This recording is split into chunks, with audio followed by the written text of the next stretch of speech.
Dans cette vidéo, je vais vous montrer comment, à partir d'une liste de nombres qui est non triée, comment on peut obtenir la liste des nombres qui sont manquants entre le plus petit et le plus grand de cette liste de départ.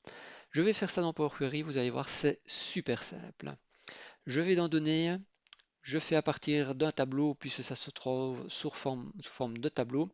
Là, je mets un tout petit peu plus grand, ça sera plus lisible pour tout le monde. J'ai ici ma table, je vais changer d'abord le type de données puisque ce sont des nombres, donc autant l'indiquer. Donc j'indique ici que c'est mon étape typage qui me permet d'avoir des entiers. Ensuite, qu'est-ce que je dois faire? Je dois trouver le minimum de cette liste. Comment est-ce que je fais? Je vais évidemment dans une nouvelle étape et j'ai une fonction qui s'appelle listMin. Alors, listMin, évidemment, vous allez me dire, bah, ça fonctionne sur une liste. Bah oui, c'est ce qu'il est marqué ici.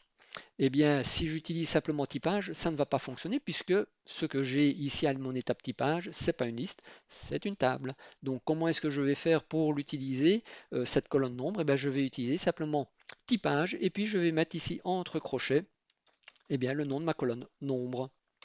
Je ferme ma parenthèse, je valide, j'ai ici mon nombre minimum. Donc ici, je peux dire que c'est mon étape min.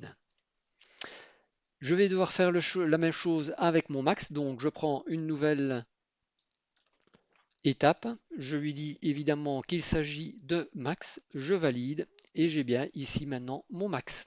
Donc là, c'est mon étape max. Qu'est-ce que je dois faire? Je dois faire maintenant la liste de tous les nombres qui se trouvent entre mon min et mon max. Comment est-ce que je fais? Eh bien, je crée une nouvelle fonction. La nouvelle fonction, comment est-ce que l'on fait? Eh bien, on utilise les accolades et on va utiliser, on va partir de min et euh, on va aller ici je l'ai max, on va aller jusqu'à max. Je referme ici mon accolade, je valide et j'ai ici maintenant une liste de tous les nombres entre mon minimum et mon maximum. Donc ça, je renomme mon étape, je vais dire que c'est la liste globale. Et maintenant, qu'est-ce que je dois faire? Je dois simplement faire la différence entre cette liste globale et le typage. L'étape typage, comment est-ce que je fais? Simplement, j'ajoute une nouvelle fonction dans cette étape qui s'appelle liste. Liste différence, tout simplement. En fait, il ne faut pas chercher beaucoup.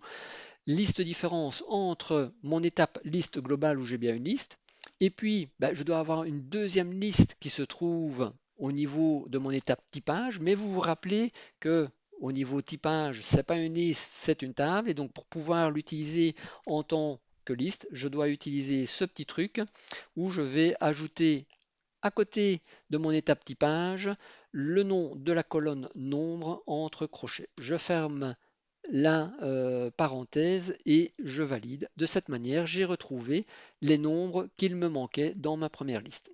Je fais fichier, je fais fermer et charger dans. Je lui dis où je veux les charger, ici dans G.